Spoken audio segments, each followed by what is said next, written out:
The Supreme Court today questioned why self-proclaimed godman Nithyananda had any objection to undergoing a potency test.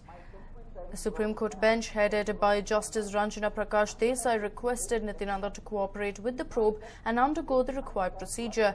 He also highlighted that without the potency test, the investigation will fall apart. Remember, Nithyananda had moved the apex court against the High Court order to, in fact, to go ahead with a potency test. And well, the Supreme Court going ahead and questioning why Nithyananda is afraid of that particular potency test. Remember, Nithyananda claims that he is incapable of committing any sort of act simply because he is not sexually active and that he cannot perform intercourse. So keeping that in mind, the obvious question that springs up is then why is Nithyananda scared to go ahead and confirm that? Why can he not undergo a potency test? The Supreme Court has called for him to go ahead and answer. There's some tough questions being posed to the self-proclaimed godman there.